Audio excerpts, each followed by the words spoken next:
We're live. Good afternoon. My name is Karen Freeman Wilson, and I'm the president and CEO of the Chicago Urban League.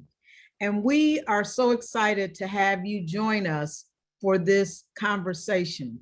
I want to thank all of the team members who actually worked very hard to prepare for this presentation.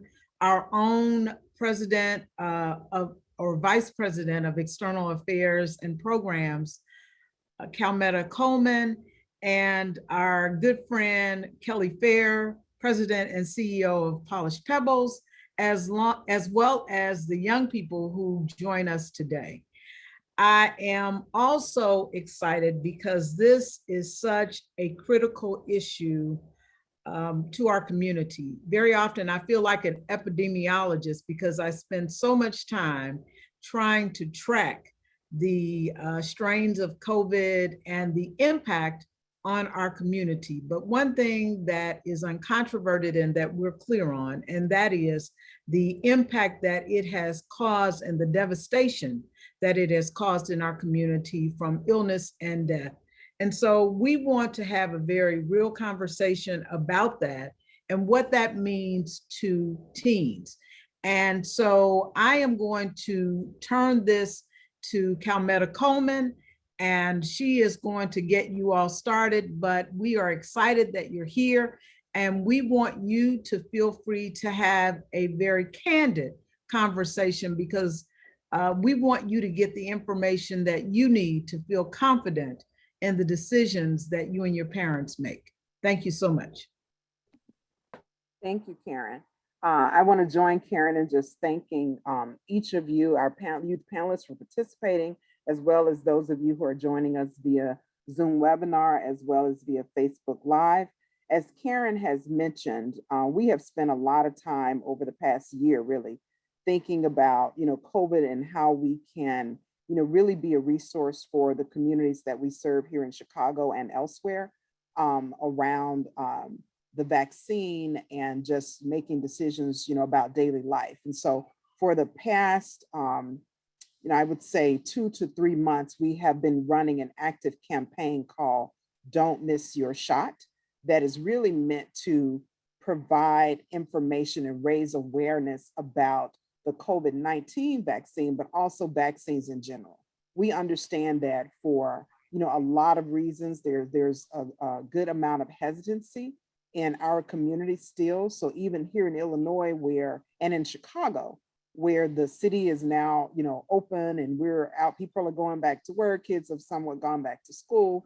And, I'll say the big thing for me, traffic has gotten really bad again because everybody's out.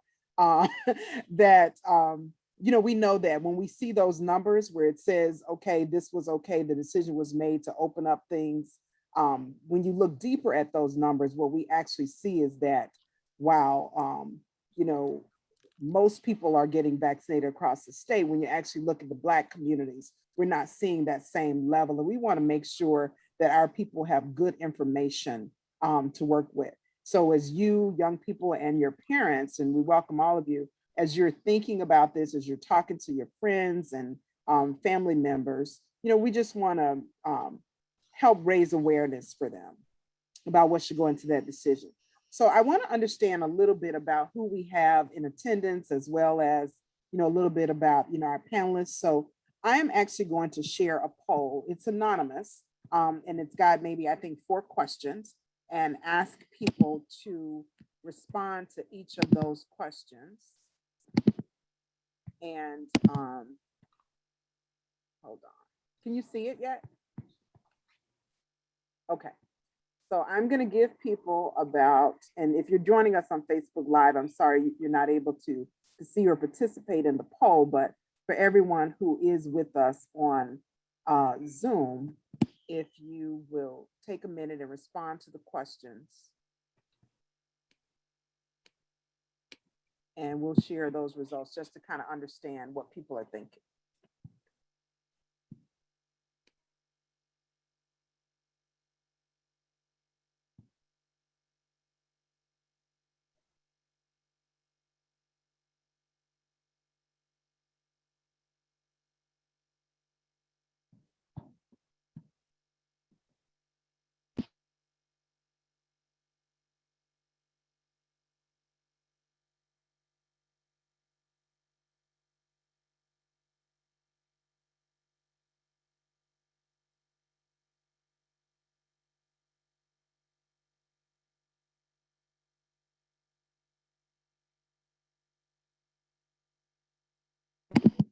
feel like we should have Jeopardy music playing, but I'm sorry, we didn't think about that.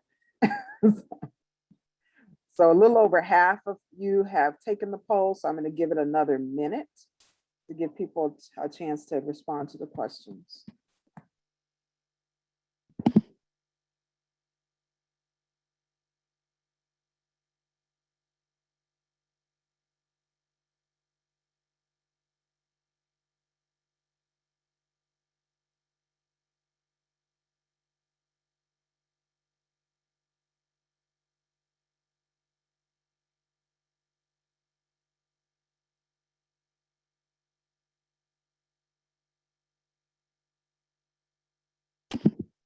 Another 30 seconds.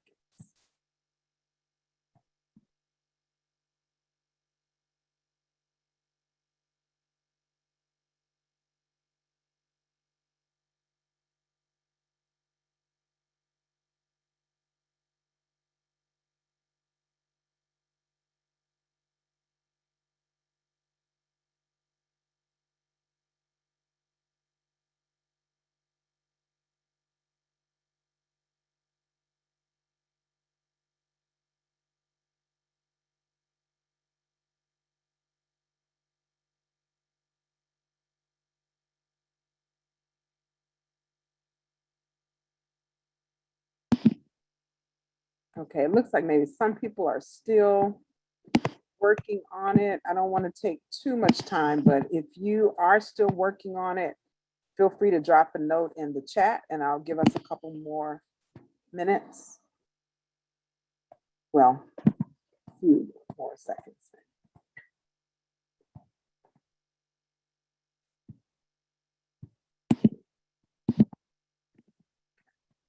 All right, I'm going to end the poll now and just share the results. We had more than 65% of people who did participate. So just to go through, have you been vaccinated against COVID-19? 53% of the folks who responded said they have been, with 47% saying they have not. Question number 2, what factors contributed to your decision to either get or not get the COVID-19 vaccine? And you could select all that apply. The top response was that people felt confident that the vaccine would help protect them.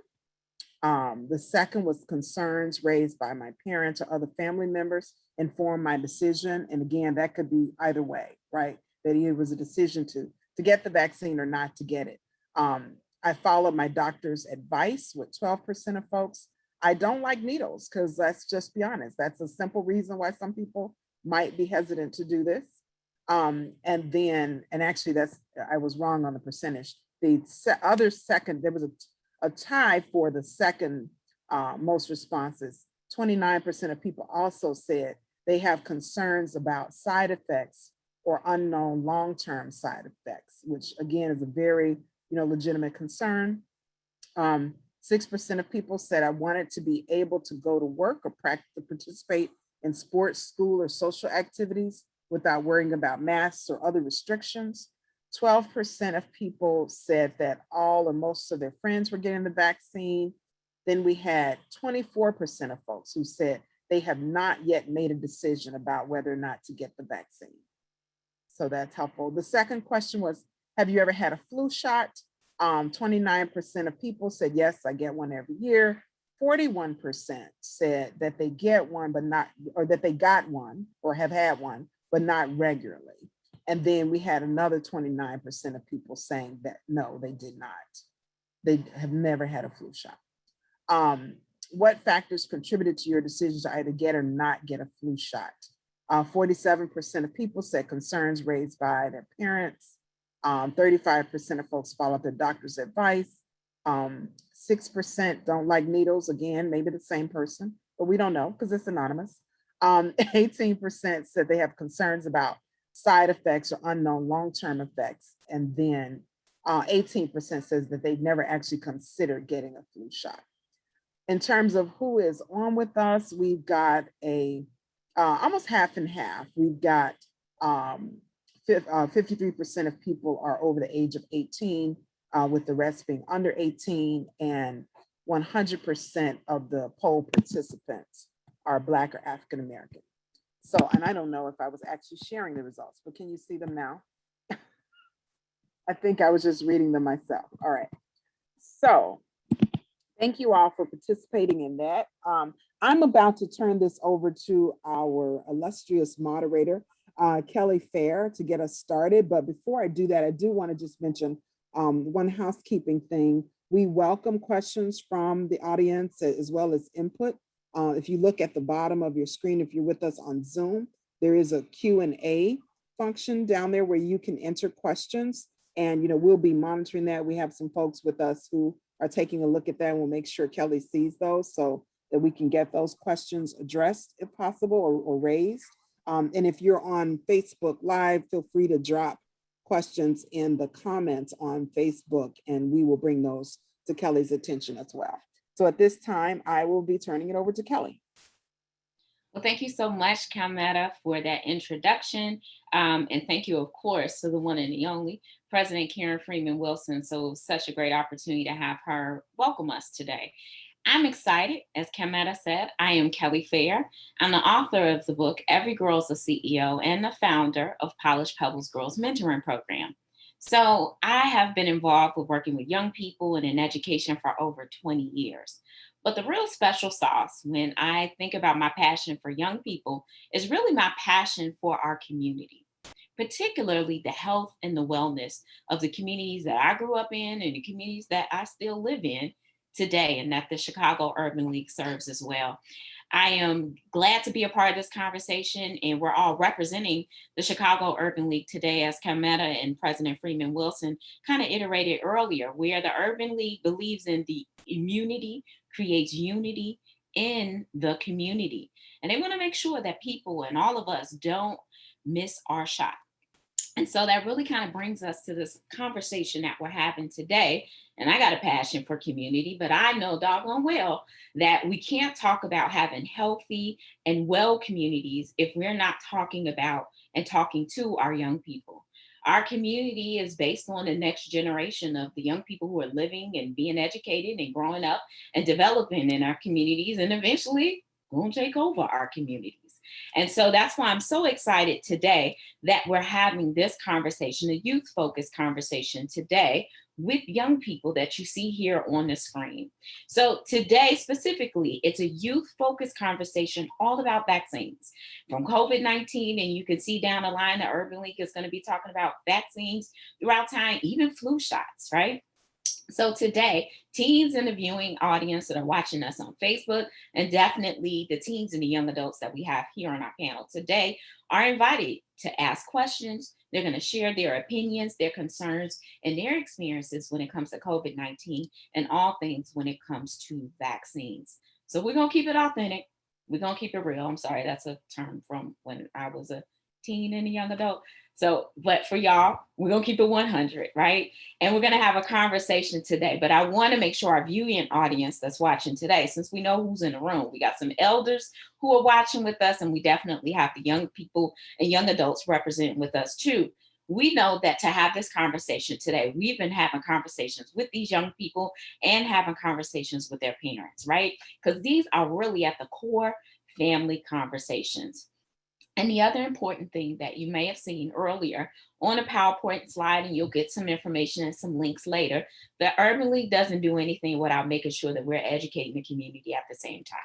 And so these young people on the call today, the young people that and young adults out in the viewing audience that you're watching today, we're making sure we've been working in the Urban League with health professionals, and we are sharing our resources for you as well, because we want to make sure that this situation we've been dealing with is far too serious not to make sure that we've got the correct and proper information to do what we feel like is best to take care of us and take care of our entire families as well. So without further ado, you don't need to hear too much more from me. I'm just trying to keep the conversation going. And from what I see from some of the conversations I had and the things that I heard on the street. We got some really powerful ambassadors and youth leaders in this room today. And so I am going to just kind of go down a list and introduce them. And then I'm going to give them an opportunity to introduce themselves to you first. So today we have with us Madison Allen. She is from Dacula, Georgia. Madison, you're going to correct me later if I got that wrong. And she attends Dacula High School. We have Addison Balone. She's 14 years old and she attends here in Chicago, Lindblom Math and Science Academy. We also have with us in the house, Jamal Coleman. He's 20 years old and he's a student at the University of Illinois. Hi, Jamal. And we have Mr. Donovan Miller. He's 16 years old and a student at the University of Chicago Lab Schools. And we also have right in the center, Miss Kennedy Turner. She's 12 years old and she's a student at Lindblom Academic Center. And then we have one of our newcomers today, and I'm so proud and happy to meet him too. And I want to make sure I get your name and pronunciation right. Is it Teajur Johnson? You give me a nod. No? Okay. All right, take you come off a mic and make sure I'm pronouncing it right, brother. It's Teajur Johnson. Teajur. All right, Teajur. So since you stepped up and I think you're also one of the elders in the room too amongst our group. Now that I've just kind of quickly introduced you guys, I want you guys to have an opportunity to introduce yourselves a little bit. What I want you to share, you guys should share, again, your name, of course, your school, the grade, and then share with us a little bit about some hobbies and things that you're interested in. And then if you feel comfortable, let us know your status. Have you been vaccinated? Have you not been vaccinated? Just that, and we'll get into more of the conversation later. Okay, y'all got it? Name, school, grade, hobbies, and vaccination status. Teajur, did I get it right? All right, Star, you go ahead and get us started. All right, my name is Teajur Johnson. I'm 22 years old. I graduated from high school already about last year. And my hobbies is I be working, but right now we off because we in a program. We switching over to one time Chicago, so we finished our little internship, whatever it is. We off right now to the 5th, so I'm just chilling right now. I've been going at I got a membership at Export, so I'll be going up there getting exercise sometimes. You feel me? I love it. I love it. I stay in the crib and just chill, just trying to stay out the way. I'm trying to change. You feel me? I feel it completely. And working is a hobby, the lifestyle. That's the real deal. And yes, you're right. We're right at the cusp. Next, I think July 5th, we get started with One Summer Chicago programs here in the city of Chicago too. A primary way that so many teens and young adults, just like yourself, Teajur, are getting and staying employed over the summer too. Do me a favor too, Teajur. Do you want to share with the audience your vaccination status too? Are you vaccinated? No, I ain't never get vaccinated. I ain't really I ain't gonna do that. I got you. We'll get into it more in a few. I appreciate you sharing that. Okay. All right. Cool. Thank you. And it's good to meet you. All right. Cool. All right. We're going to move on to our next panelist, Addison. Yes. Hi, my name is Addison. Like Ms. Kelly has said before, I'm attending Lindblom Math and Science Academy. I'll be going into my freshman year. I am 14 years old. And I guess some hobbies about me or something about me is I have my own film and photography business where I do different videos and promo reels for people and also freelance filmmaking for anyone that needs my assistance. I've kind of just started that during the pandemic and it's really been, growing, and that's kind of been my hobby and what's been keeping me occupied with everything going on outside in the world. My status currently, I am not vaccinated, but it's a topic that I like to speak on, and it's something that could definitely happen in the future. But as of right now, no, I'm not. Absolutely. Well, thank you so much for that, Addison. And forgive me if I shorten your name and call you Addie. I know Addie, she's one of our mentees in the Polished Pebbles Girls Mentoring Program. So very proud and happy to have Addison be a part of our conversation today. I'm a popcorn and back on over to Mr. Jamal Coleman. Jamal, will you introduce yourself? Well, my name is Jamal Coleman. I am a rising junior at the University of Illinois in Urbana-Champaign. My hobby, I think my hobby would probably be like listening to music. My favorite genre of music, of course, is R&B. I feel like that's more superior than any other music category. Something I've been doing to stay busy, I am an intern for the North Lawndale Athletic Recreation Association. So basically I oversee a lot of the programming, the sports programming for non-for-profit organizations that partner with the NLARA. I am currently not vaccinated, but going back to in-person in the fall, they are requiring us to get vaccinated. So I will be getting vaccinated pretty soon. So. Nice. All right, so good to meet you, Jamal. Thank you for joining us. All right, Miss Kennedy, are you ready to introduce yourself? Yes. Hi, I'm Kennedy Turner. I'm about to attend Lindblom Math and Science Academy. I'm going into the 8th grade. And my hobbies are illustration. I illustrated my own book with my mom and had it published during the pandemic. And I also like to listen to music. I'm currently not vaccinated, but I plan to as well. And it's a topic I enjoy speaking on. Awesome. All right, thank you so much, Kennedy. All right, we got filmmakers, we got nonprofit leaders, we got workers, we got published authors on this call. I'm excited to hear more about what we have. Donovan, are you ready to introduce yourself to us too? Yes, my name is Donovan Miller. I'm 16. I'm a rising junior at the University of Chicago, Laboratory Schools High School. Something I do to keep busy, my hobbies are I watch a lot of movies. I'm presently an intern at a digital consultant company called EKI Digital. Um, I cook sometimes, and I am vaccinated. And yeah. Very cool. All right, Donovan, if we come over to eat dinner, what are you gonna cook for us? What's your favorite dish? I'm not sure. Okay, all right. Well, hopefully, maybe by the end, we'll figure out what might be a good dish. I do chicken, pizza, ribs, we can get on the grill. I love all of those things. All right, thank you for joining us, Madison. And then last but not least, we have Miss Madison Allen. Madison, will you tell us a little bit more about you? Hi, my name is Madison Allen. I attend Tequila High School. I'm going into the 11th grade. I am 15 years old, and some of my favorite hobbies are shopping and cooking as well. I have not yet been vaccinated, but it is up in the air. Very cool. All right, you corrected me. Thank you so much. And so she's our one panelist here who is not from the Chicagoland area, but we are so grateful to have you and your perspective and the perspective of young people in the communities and that you live as well. All right, let's get started. Let's get into some of these questions. Last March, big deal. I will never, forever, ever, ever forget it.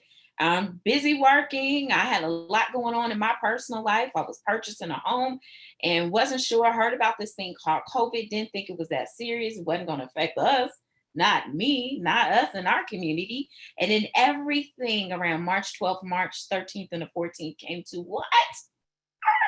A screeching halt. We want to know from you guys, how did that COVID experience, what stopped for you? What did you have to give up, right? What changed in your life and lifestyle? You guys have mentioned a lot of hobbies, a lot of interests, a lot of activities. What stopped for you guys in your lifestyle? Whoever like to go first, you put your hand up and then I'll come on. Oh. All right. So I saw Kennedy's hand and then Jamal, you mentioned, so Jamal, you want to go first and then we'll come Yeah, okay. I'll go first. So I was actually in my freshman year of college, and I had just made the nationals team for boxing at my school, and that's actually Division I. And so I was really looking forward to that. And so when COVID came, that was just kind of one of the things that I could no longer do because of COVID. And so it was just a really big transition between, coming from, being on campus and having in-person classes and then having to transition to now everything's online and you have to test online and, stuff like that. So I think that was probably like the biggest thing I was really looking forward to that was kind of, taken away. Absolutely. Did you continue to train a little bit in the house or did that just Of course. I still trained and, I had picked up the hobby of weightlifting. And so I was still in it because I was always hopeful that, it would kind of come back around, but it never did. So. Yep, yep. All right, thank you for sharing that, Jamal. Kennedy, you had something to share. What came to a screeching halt for you? What did you have to give up because of COVID? Yeah, a lot of things came to a halt, specifically the end of my 6th grade year. Mhm. My last 3 months got entirely cut off, and I did online classes, if you could call it that. It was just my teachers posting on Google Classroom and expecting us to do the work. I did do the work though. I'm a good student. But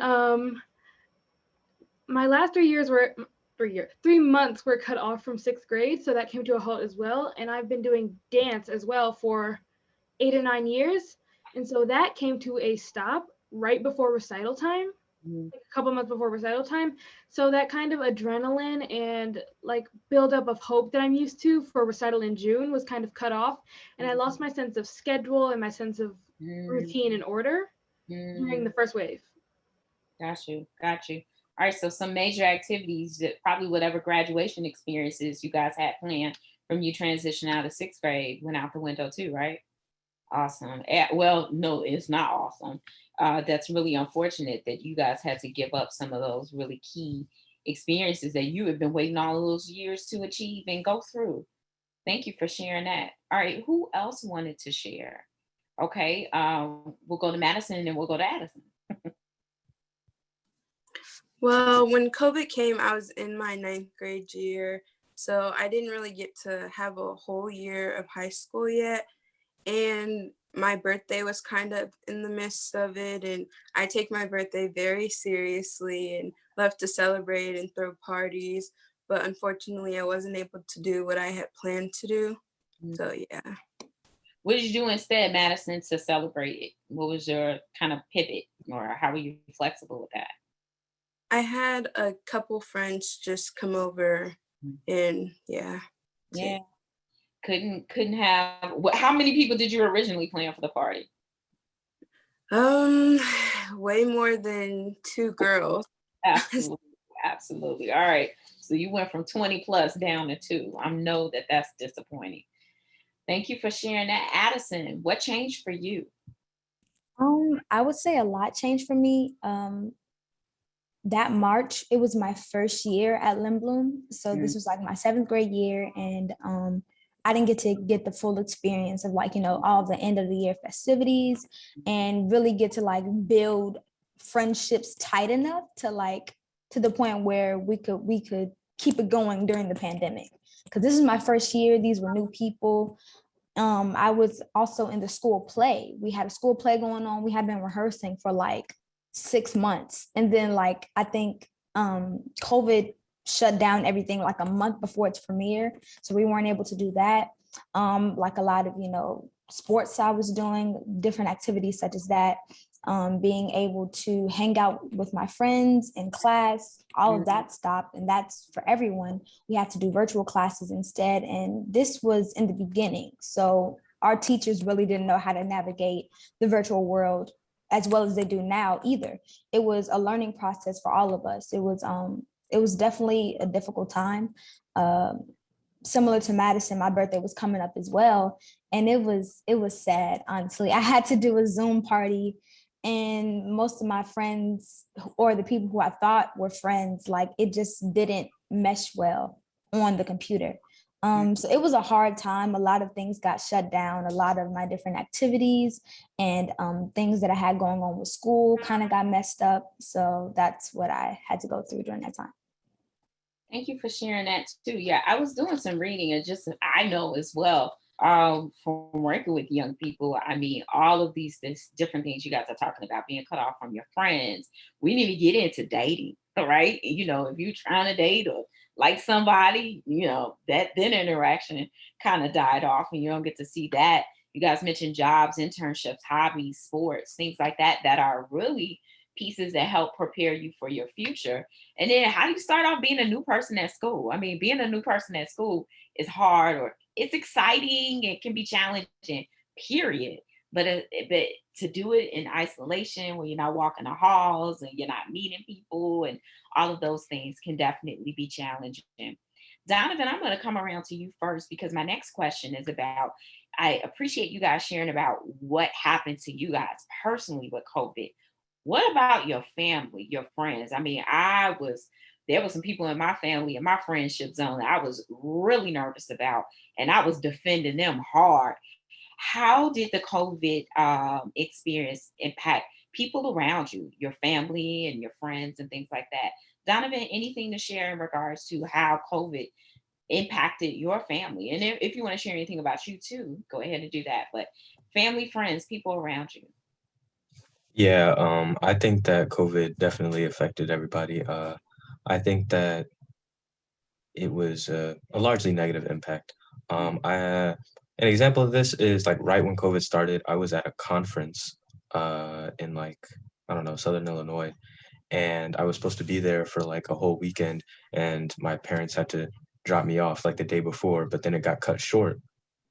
So they had to drive all the way back down there and pick me up, and that's just an inconvenience. And there were so many inconveniences for a lot of people in my family at the time, and it was just a rough time. Everyone was, stuck in a house. You know what I'm saying? So it was, and that hadn't happened. So there were disputes about things. People people just had to take time to adjust, and I think we got through it though. I think it all turned out, I mean, as good as it could. But it was definitely rough on everyone. Absolutely. Well, I appreciate you sharing disputes. Whew, my goodness. People you never had to be around. Now I got to be around you 24/7 and I can't get away from you. Yeah, that is really challenged. Definitely with family and friends. I appreciate you sharing that, Donovan. Teju or anybody else that would like to share. How did COVID impact people in your family and your friendship circle, people right around you? Well, ain't COVID ain't really affected like me or anybody I know personally because I don't know, it just haven't affected nobody I know. Okay. But what it did do for me was it made it easier for me to get jobs, and yeah, it just did that. It made it easier for me to get jobs. There's a lot of places look for jobs and stuff, so it made it easier for me to get money. So. Okay. No, I mean, I think that's a valid point, is that COVID has been really challenging for so many of us, but there's been some opportunities for a lot of us in COVID as well. I mean, businesses that impact COVID or helping as frontline responders, businesses that provide things that people absolutely needed. Mask. I mean, my gosh, I remember in late February, early March, you couldn't find a mask or gloves anywhere.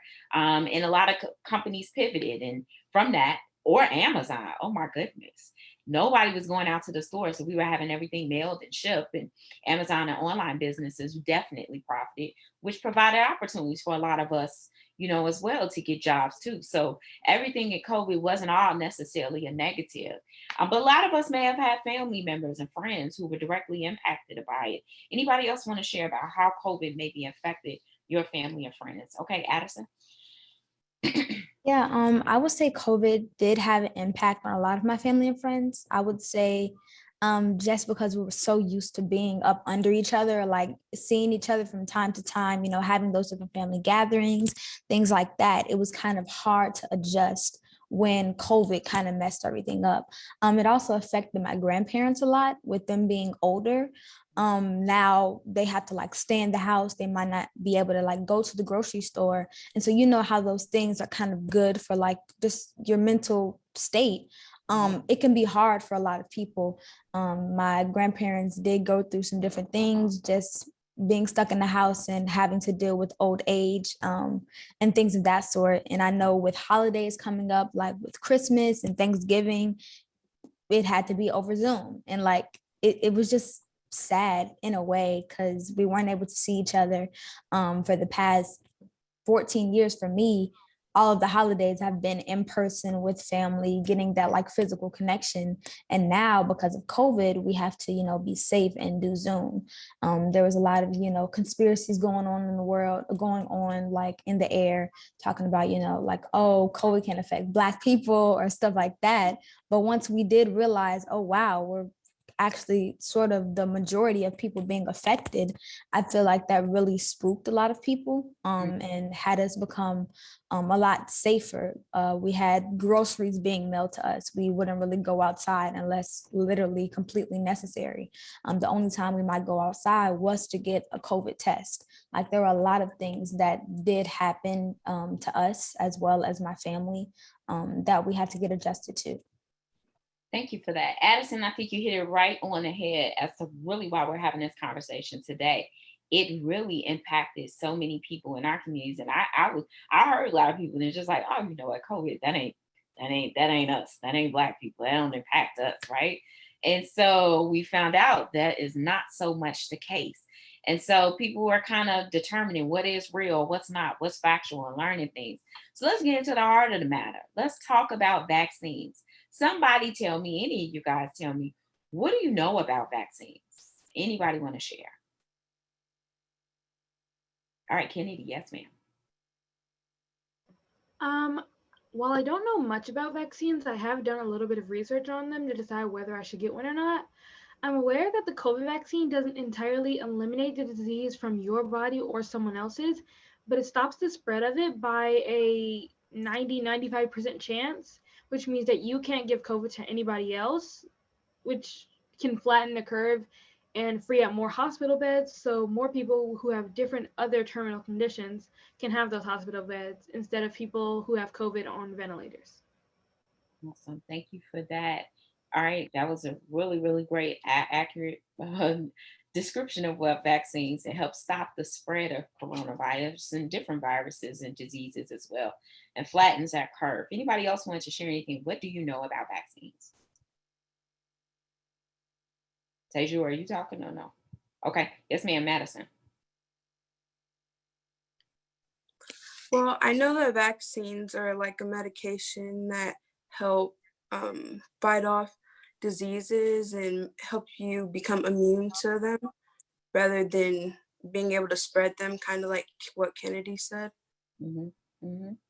Absolutely. So fight off the diseases, help you build up your immunity to the diseases so we're not spreading it so much. And there were so many different things that we didn't know. Was it through contact? Was it, did you pick it up if you touched something? I mean, for months, I was washing my groceries and apples and oranges and everything else because we thought it was something that could be transmitted via physical surfaces as well. So I want to get into that. And I also want to just acknowledge, just because I think it's important, and we were talking about how COVID had infected you guys and your families. There's a young lady, actually, Avery, that shared that COVID definitely impacted her and her family. She had family members who had the virus and had a mentor who passed away from it as well. And it was definitely, she mentioned and describes it as a difficult adjustment, and realized from there adjustments that she needed to protect herself and her family. So I want to thank you for mentioning that, Avery, because and sharing that is many of us, could look around and we started seeing family members that were getting COVID. I don't know. Do you guys have any friends who had COVID or family members? Okay. Anybody want to share about that? No? Okay. Madison or Kennedy. Kennedy, you want to go ahead and share? Yeah, sure. Actually, right after Halloween, I think the day after Halloween, my class got shut down and sent home because I've been doing in-person school the entirety of my 7th grade year, which is this year. And in November, once everything kind of shut down and we all went home, I was like, what happened? Who got COVID? Because they said that someone in my grade got COVID. Mm-hmm. Turns out there were 3 different kids that had COVID in my grade. Mm. And they all turned out to be asymptomatic, but they had ended up getting tested because they began to show symptoms a little bit later in the process. Okay. And that's why we ended up getting sent home. So there was a really high risk that anyone in my grade, in my class specifically, including me, could have got it and possibly been really affected by it. And so that scared me a lot for the time that we were online. But once I got back and I started double masking and stuff, I felt way less hesitant about it. Okay, very cool. Thank you for sharing that. All right, so definitely Donovan too. I'll come back and then I'll get the ladies. Yeah, for the longest time, no one I had known got COVID, but recently family members of mine got COVID. They're unvaccinated. And I was actually with them recently. So it was like a shock. And because at that time I didn't know that they had it, and there was concerns about myself getting it and my mother and my brother getting it. And that fear has just kind of been present throughout the whole year. Yeah. There was a lot of worry. My brother was actually in school for the full year, and people at his school got it every so often. So people were worried about that. Um, I was only in school for the past couple months, or for the last few months of the year. So there was less of a concern with me, but there was always an insistence on being safe and taking the precautions that you can. Awesome. Awesome. Thank you for sharing that. Taking the precautions that you can. Madison, I'll come to you, and then I kind of want to hear a little bit. Y'all start prepping. What do you think about the vaccines? What do family members and your parents think about the vaccines too? But before doing that, Madison, share with us about family and friends that you know were directly impacted by COVID. Okay, so one of my best friends actually got COVID. It didn't really impact her negatively. Her only symptom was that she lost taste, but she did test negative for it. I mean, she did test positive for it. And then my close family friend unfortunately passed away from it, and she was in the hospital for weeks prior, and her daughter had just had a baby but wasn't able to see her at all. And yeah. Yeah, I mean, I so appreciate you sharing that, and all of you guys lifting these stories that hit us in so many different ways, with family members, with friends. And I think one of you guys really hit it. It caused a lot of us to be nervous, feel unsafe, increase our anxiety. And as I read a little bit about things, that has been one of the major challenges for people in general, but particularly with you guys and young people, with your mental and your emotional health as well. Tenny, you had something you want to say, or no? I didn't want to. Okay, Addie, and then I'm gonna come to everybody else because I want to hear about what you guys think about these vaccines. Go ahead, Addison. Yeah, I just want to say I did have a family member that was also affected by COVID. My grandmother got affected by it around Christmas, and we really didn't know about it until after she beat it, which was a good thing. It was a shock. We didn't know like what to do, but because she beat it, we knew that moving forward we have to be a lot more careful with the things we do and the people we're around and things of that sort. It was scary at first, because with her being older and knowing how hard this disease can hit people, we didn't know what was going to happen, but luckily she did make it through, and she'll be getting the vaccine soon, which will help her fight it if it comes to her moving forward at all. So that was just a family member that was affected.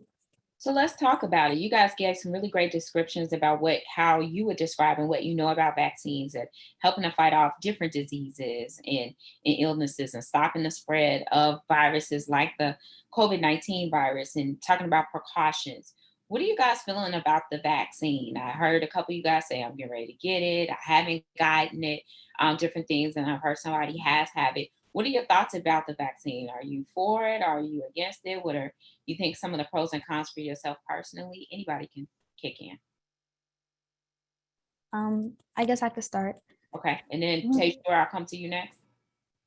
Okay. Okay. I would say I'm kind of in between with the vaccine. Like, I see how it majority has a good impact on people and can help people with fighting COVID. But at the same time, you see these things on the news where it talks about how it can affect people in certain ways. There might be certain side effects and things like that. Like, I want to get back to regular life, but I guess, seeing some of these things on the news and maybe seeing how quickly the vaccine was made, it can be a little scary. But with 90% or higher of the vaccine being helpful, it's like, should I get it? Or, what should I do in this situation?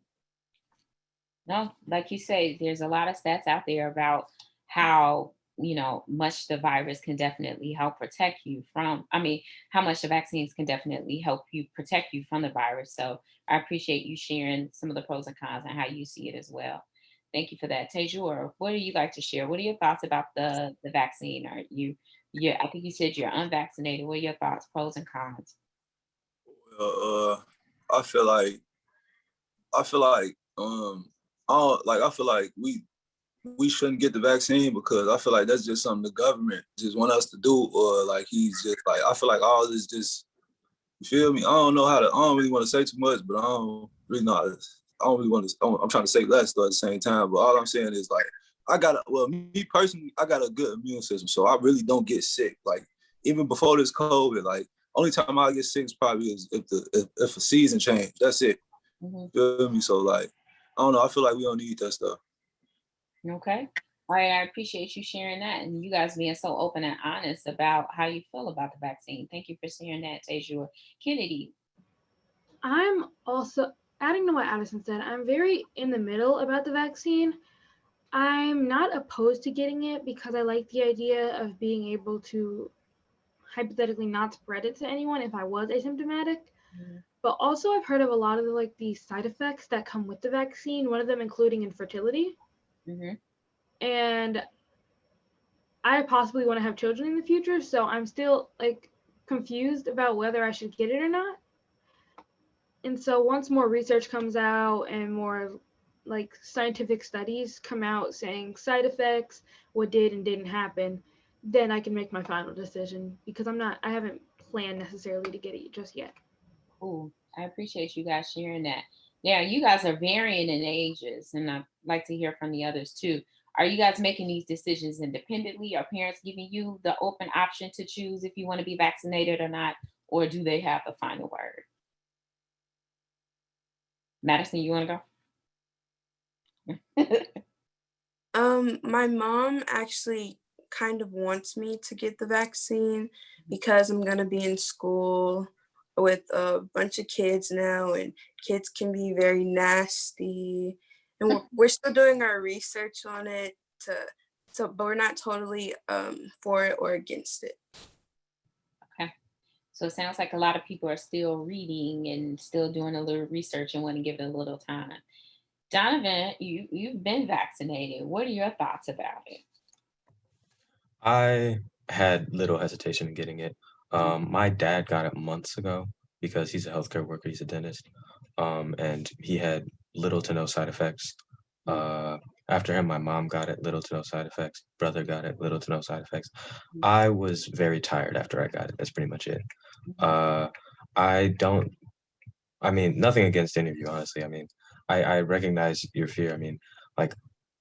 It's a new thing and there's not a lot of time from when the virus started to become a problem to when the vaccine came out. But I trust people in the government, not with everything, obviously. Just trusting them because they're in the government isn't too logical in my perspective or from my perspective. But I trust that that a lot of that they have the best interest in mind in this case, because I feel like a lot of the fears about the vaccine come from basically conspiracy theorists, and that's just not who I want to believe or want to listen to. You know what I mean?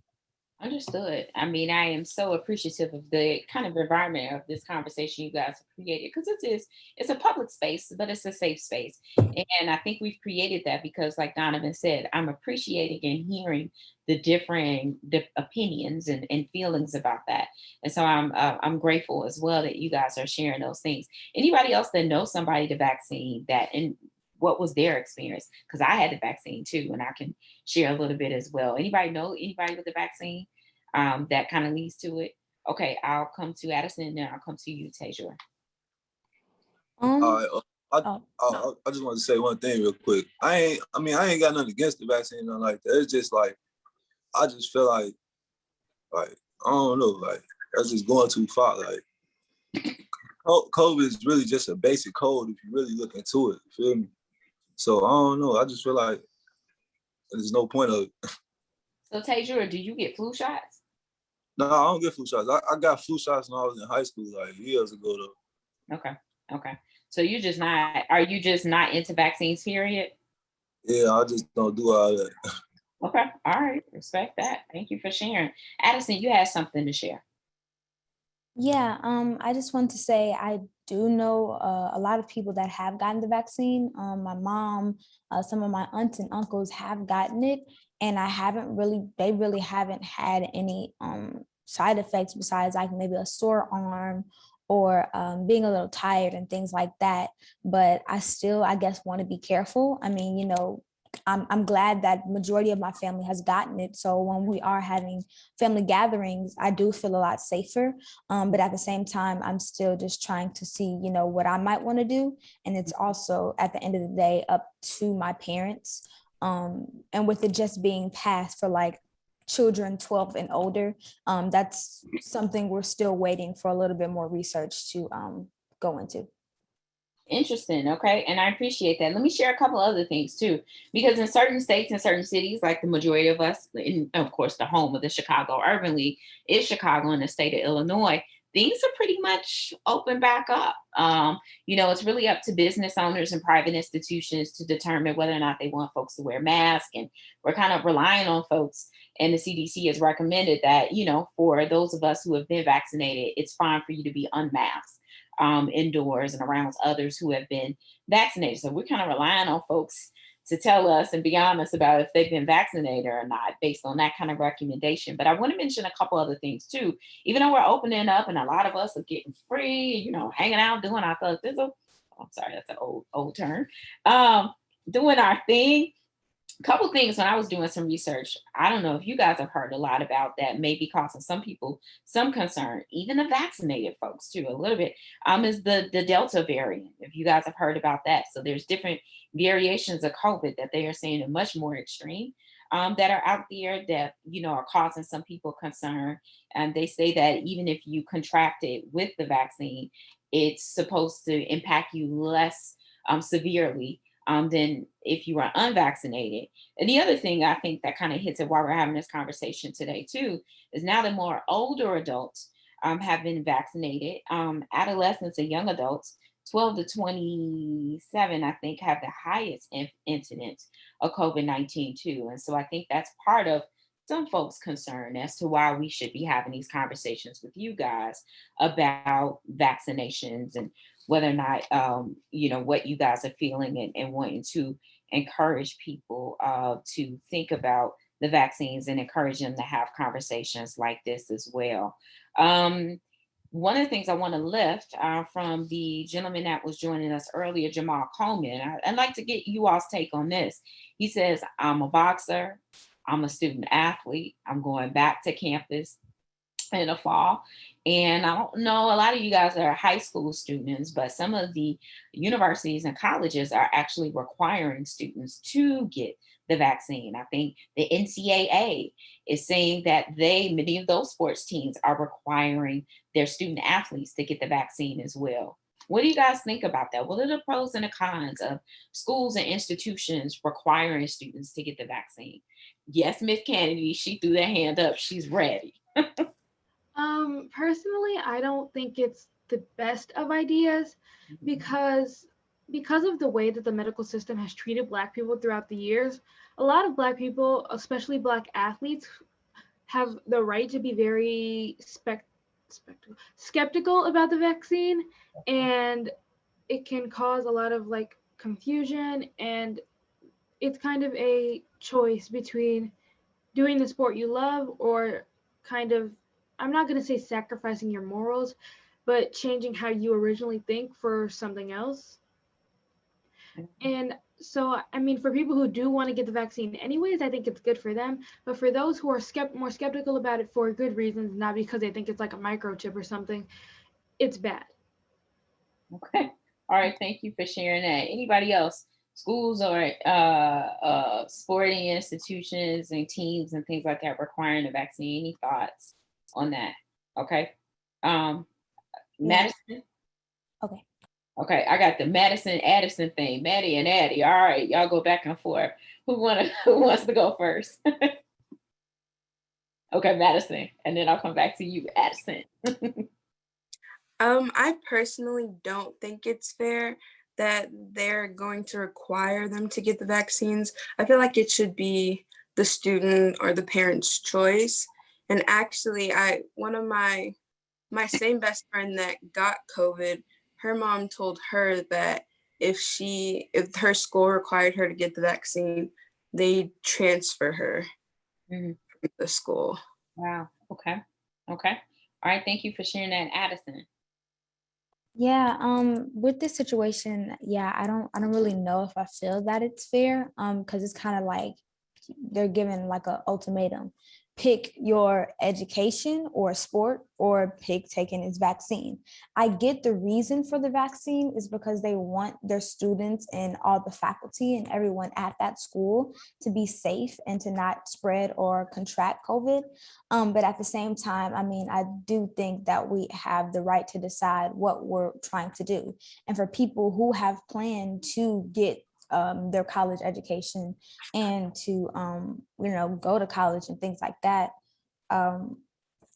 it's kind of not fair in a way. Like if they have an opinion on, if they're not sure if they want to get the vaccine and their college is like, you can't be accepted or you can't come if you don't have it, then it's playing with like their decisions and making them do something, kind of like Kennedy said, that they might not believe in or they might not, be so sure about.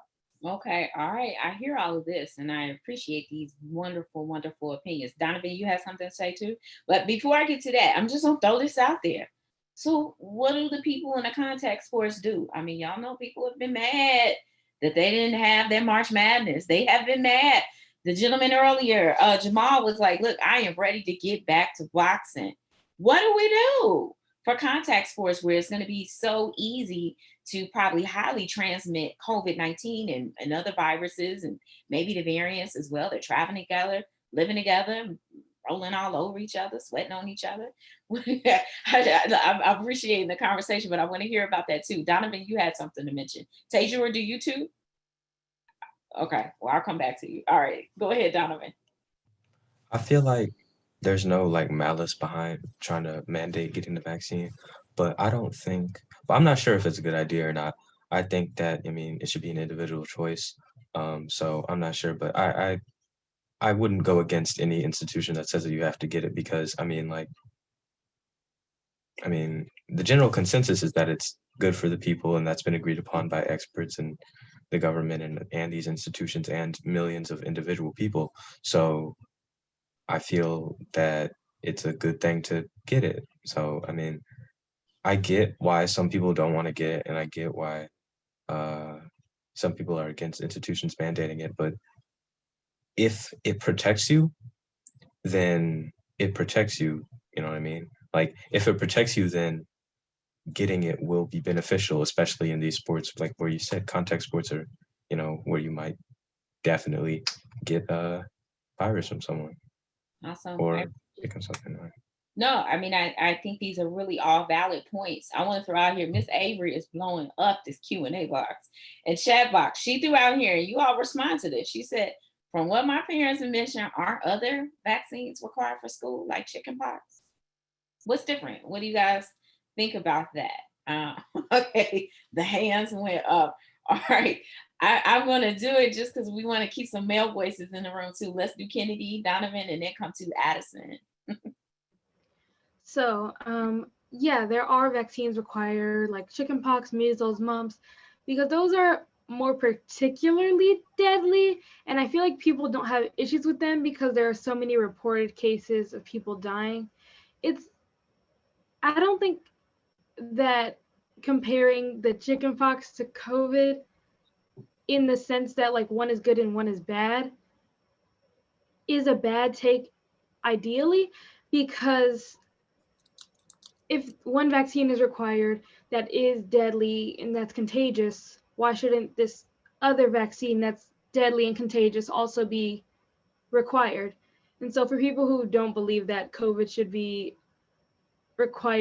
vaccine should be required for school, then you should apply that same logic to other vaccines and diseases that still exist today, like measles, mumps, chickenpox, polio, all that stuff. Okay. All right, cool. You know, we've got a running death toll with COVID-19 too. That's over 500,000 as well. So I know that maybe sometimes in comparison to, but to a lot of folks in the meantime, that's a really high number and it's hit a lot of people home too. But I appreciate that point too. And all these points. Donovan, you got that hand up, sir. Go ahead. What's your thoughts? Yeah, yeah, I feel like the point being made is why are people only fighting against the COVID vaccine as opposed to the chickenpox vaccine? And I think that the reason behind this is that it's a new vaccine. It came out in basically record time. And people are like, are they just pushing this on us and really reinforcing the idea that we should get it because, or are they reinforcing the idea that we should get it without actually testing it or without having enough research to go behind it? And because people compare it to these past viruses, or these past diseases, where it's taken much, much, much longer time and what seems to be more testing to bring them out and bring them to people. But I once again don't, like, I know a lot of people in the government. Like, my parents are politicians, their friends are politicians. Like, there's no ill will. And I actually talked with someone who was an economist in Trump's White House. And he said that they were surprised that it took so long for the COVID vaccine to get out. A lot of the delay with getting vaccines out is like politics. So people take that into consider, or people, I'm not sure if people take that into consideration when considering how much time it takes for it to get out. But if they do, and they're still not trusting it, then I understand that. I mean, not everybody's an expert, so not everybody would have the means to, actually test the formula that goes in your arm. Right. So I understand that people are scared, but I think that it's good I think that it doesn't hurt to mandate these things, much like it doesn't hurt to mandate the chickenpox vaccine. Points. I know I wasn't around when the Spanish flu was out. I wasn't around when they tested the chickenpox vaccine too. And I think that is one of the things that we're so much more thinking about a lot of it now, because COVID is the first thing that many of us in our lifetime have ever faced such a pandemic or deadly disease as well. So it's causing us to be much more mindful. Yes, Miss Addie, let's go, girl. I'm ready. Okay. I just wanted to say, like, I want to get back to regular life. I want to get back to, being to not be scared to go outside thinking that you might get COVID-19. Like I said before, I'm kind of in between with it. I want to get the COVID vaccine, but at the same time, I guess seeing maybe these things on media and the news, which might also be a reason for other people, can scare you. Seeing, maybe some of these side effects and things like that they put out there can be scary, but at the same time, we do want to go back to normal life. So I'm kind of in between with it. In regards to the chickenpox vaccine, I would say my only thing with COVID, the COVID vaccine, it did happen a little quicker. I mean, I know it's more modern technology, so I mean, that might have resulted in it happening quicker. But I think from research that I've done, the chickenpox vaccine took up to 5 years to create for it to be, fully ready to put into people. Not saying that, I mean, we don't have better and higher technology than we did when the chickenpox was going on, but at the same time, it's, I guess, that comparison that can be scary. Okay, awesome. All right, Madison, you have something to say or no? Okay, all right. So we are kind of coming to coming to a close, and we're wondering, what do you think? I think you guys have mentioned a couple things like, hey, I'm waiting, I need more time. I think, what would be the thing that you would finally say, oh, okay, let me go get this vaccine? What's that thing you're waiting for? What's that thing that will give you that confidence to go forth? And then let's keep it 100. give you your confidence, maybe your parents, your guardians, that confidence? What do you think that thing is that will give you that confidence to kind of change your mind and get you out of the kind of in the middle space to say, check, yeah, go ahead, give me that vaccine? Anybody? Okay, Kennedy. One thing that would boost my confidence to get the vaccine a lot was knowing that there weren't any detrimental side effects, like the possibility of infertility, or because I've heard a lot of people say they were like breaking out or felt like feverish or like throwing up. Once I stop seeing reports of things like that, then my confidence will go up and I'll be more kind of surefire and like ready to get the vaccine. And then also once way more people end up getting it and herd immunity starts to begin taking place, then I'll know that it's 100% safe for me to either take it or not. And I'd probably end up getting it anyways. Okay, good points. President Biden set the goal of 70% by July 4th. I think he's missing a little bit, but we're not that far off from 70% of Americans have gotten a vaccine. So I'm curious as you guys continue to talk, maybe with that percentage that gets you there. I don't know. Addison, you had something to mention. What would give you confidence to say, I'm ready to go ahead and get this vaccine? I believe, and I feel that we will always see in the media like, oh, the COVID vaccine did this to me, or like there'll always be thumbnails and clickbait and conspiracies, or just news about what the COVID vaccine can do. I feel now what would probably make me sure is because maybe a month and a half ago or 2 months ago is when the vaccine was, passed for people 12 to, I guess, whatever age. Maybe I just need more time just to see what happens with people in my age range and my generation, to see how it affects them. I see that the adults and a lot of my family members who are adults that have gotten the vaccine, they haven't had many side effects. But I'm not saying this is the reason why they haven't, but another thing is they have stronger immune systems and are older than I am. So that might be a reason why I don't know, it hasn't given them side effects, or maybe just the vaccine is just purely nothing that affected them. But I guess with children, I guess on the news, I'm saying, it might have done something to, hurt this kid's heart or something like that. Not saying that there won't always be side effects, but I guess if we just have more time to see what goes on with kids my age that take this vaccine, I'll be sure to know when I want to take it. I know I'm going to have to take it at some point because I do want to be able to go back to regular life, and seeing what colleges are doing, you might have to get the vaccine to go. I might have to do it for college, but honestly, I just need more time. All right. Okay. And I appreciate you lifting the stories that have been out recently, Andy, about myocarditis. That's that heart condition that they've seen in some rare cases. It has not been a lot of young people, but they have identified, just like they did with one of the other vaccines. There was some rare instances too that caused a lot of people to be concerned. But the kind of science does kind of show that it's in a rare instance as well. So I appreciate you guys sharing that as we're kind of moving and coming to a close question, and maybe raise of hands. Would you guys want to hear more stories about young people, but particularly maybe Black and brown young people as well, sharing stories about the vaccine? Let me see a head nod or a hand raise. Okay. All right. Because I think part of what we want to get from this as well is, how do we move forward? How do we keep giving people the confidence? Sounds like you guys were looking for a couple of months, like let me get through the summer, and maybe once I get closer to the fall, that'll give you guys some confidence, and hearing maybe some more success stories and results from young people and young adults that look like you and come from the same kind of backgrounds would be something that you guys are looking for as well.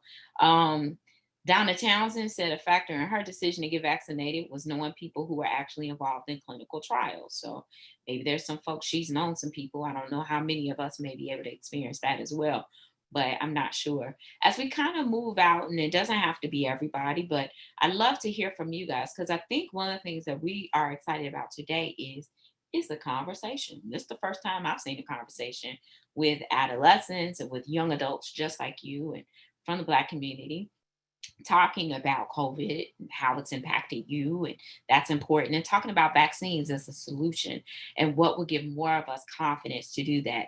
How should we be having conversations? What do you think the conversation should be from here on out? If you were here to tell the next elected official, or you saw President Karen Freeman Wilson of the Chicago Urban League on the call when we opened up, what would you tell her? Like, look, this is what we need that will help bring us to more confidence and kind of successfully in fighting COVID. What kind of conversations do you guys want to have?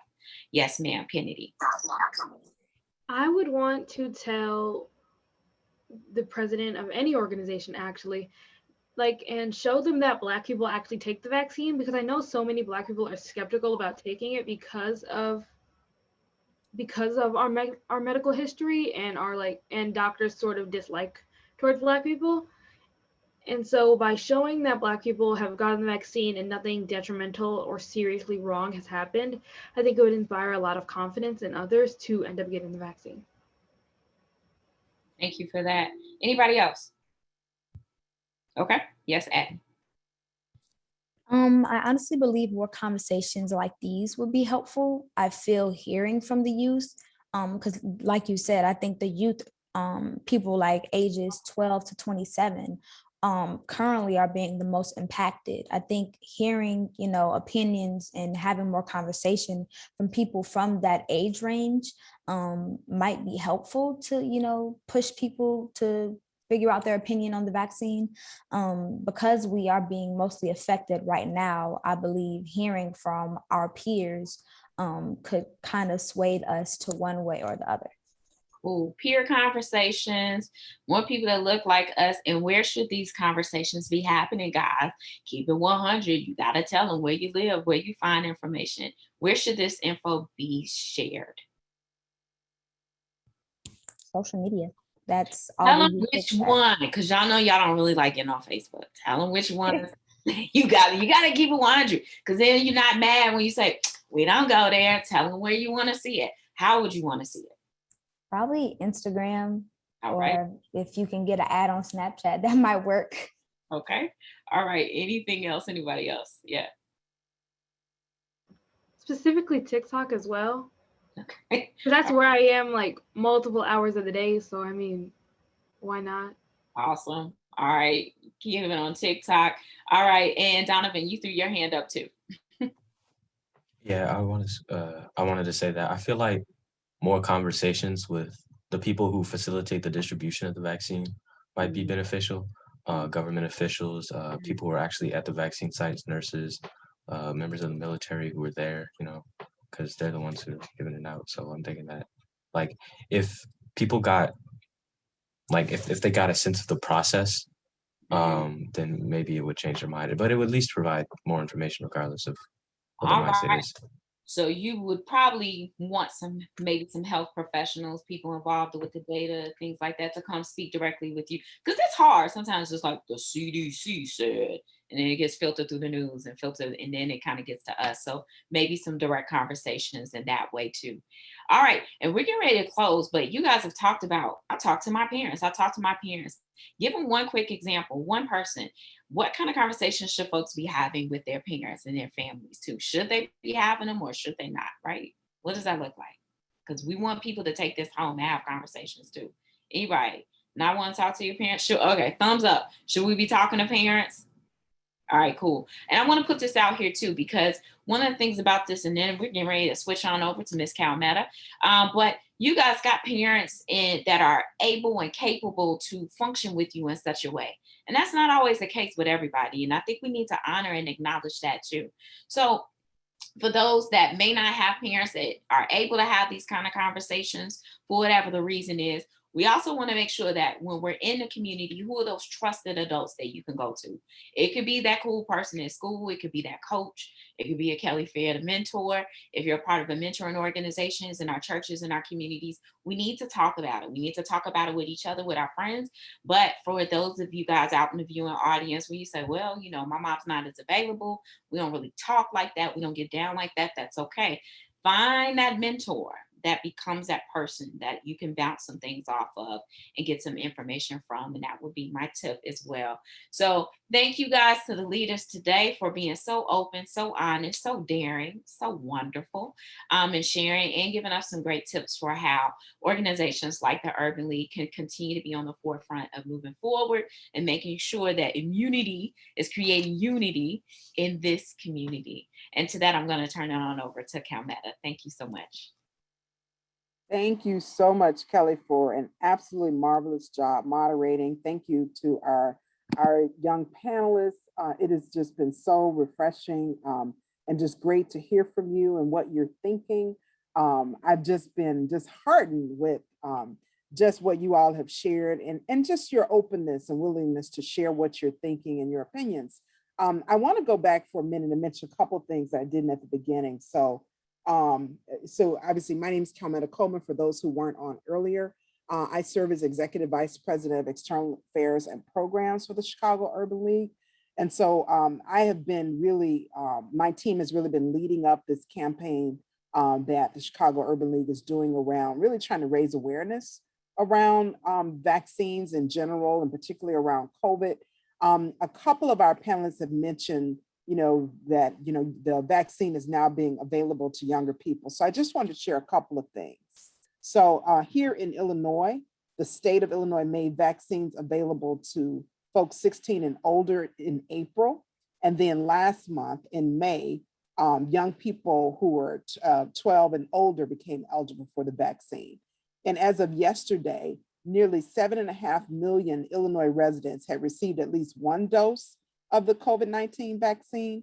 And that number includes more than 400,000 youth between the ages of 12 and 18. So it's kind of really a very short window. So just last month, the vaccine became available, but we've already seen, nearly approaching 500,000 young people between 12 and 18 who have gotten the vaccine, including some who actually traveled outside of the state of Illinois to get it before they became eligible here. So, we know that, a lot of people are comfortable getting it, but we also appreciate and understand that often, some people aren't, for many of the reasons that you shared.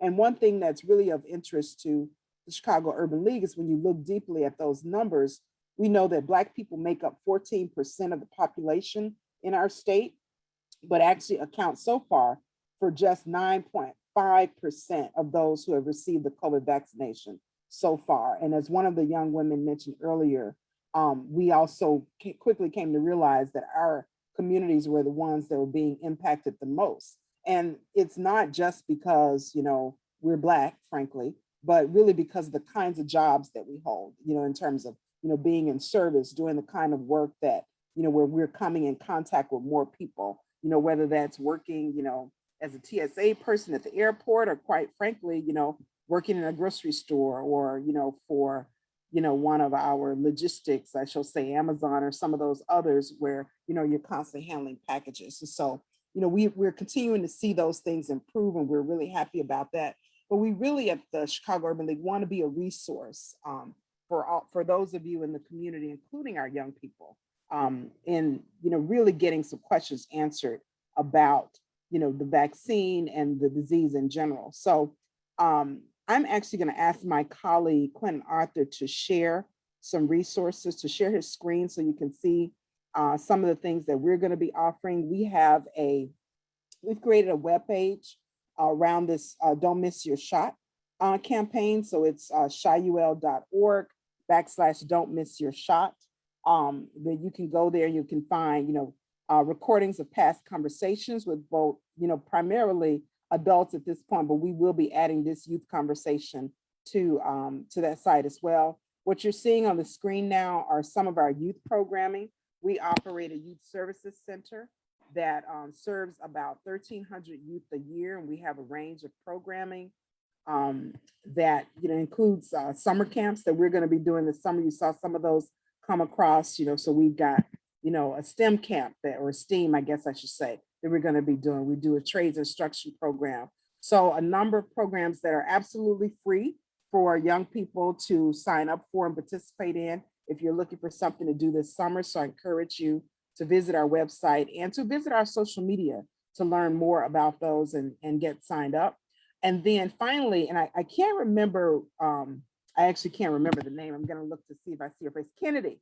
Kennedy, thank you so much. I think you were the one who said you wanted to see this on TikTok.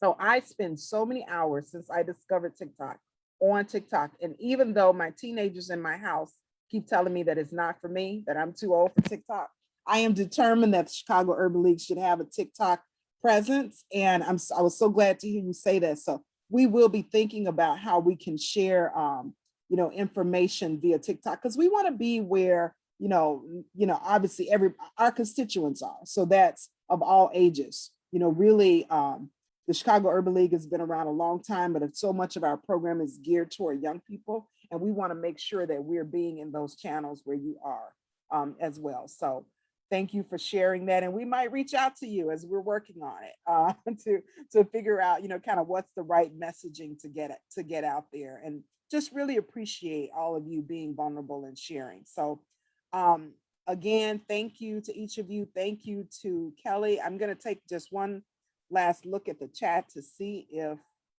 there are any other questions or comments that anyone would like to share. And actually, I'm kind of having problems locating it. All right, there it is. Oh, okay. So there's one thing that's mentioned here. I'm trying to see who it's from. Joshua Benson. It says, I'm a parent. I've gotten vaccinated because I think it's the right thing to do. However, I pause when it comes to my child. What is the current data around youth deaths? I don't see COVID impacting kids like adults, which doesn't make me eager to get the vaccine. My daughter was on campus in school all year and no one died. What would you say is a compelling reason to vaccinate kids? Joshua, I think that's a great question. I actually have he'll get me for telling his business, but I have a son who's a college freshman or just finished his freshman year, and he did get COVID, along with a number of his friends, and he had to go into quarantine and then isolation. And he had very few symptoms. So, we know that what we've heard all along is that it has not affected young people as much as older people. But, for me, it is, if there's a chance that it could be a problem, I want to protect against that, because so much of it is that it's unknown. And what we're doing is we have been working with the CDC. We have been working, frankly, with Pfizer, who has been, supporting some of this, having regular conversations with them, I should say. So as we get information, Joshua and everyone else, we will be sharing it on that webpage that we put up earlier that showed chiul.org/don't miss your shot. So we'll be sharing out that information and other resources. And we're continuing to look at that because I think, quite frankly, it's still too early to know, what are some of the impacts, that will happen to all of us, not just young people, but all of us. But, I have been vaccinated, and, I both of my children who are 17 and 19 have also been vaccinated. But, everybody, it's an individual decision that everyone has to make in terms of, what's their comfort level, toward, everything getting back to normal. So for me, the compelling reason was, just the fear that I felt knowing that my child was away from home and had COVID and I couldn't go to him. He was in isolation. I didn't know how that was going to turn out. And some of his friends who got sick did have stronger symptoms than he did. And you're sort of that kind of waiting and worrying. That was what was compelling for me. But I think each parent has to look inside themselves and make that decision for themselves. And what we want to do as the Chicago Urban League is really to be here to, provide a resource and to help you get answers to those questions. We've been working with the Illinois Department of Public Health, as well as the city and the state, and we will continue to share those resources as we get them. So check us out on our website as well as in social media. We are on Facebook for those who use Facebook, and for the younger people, we're on Instagram, and we will be getting a TikTok. So I will probably be following up with some of this. All right, thank you so much for joining us and participating today.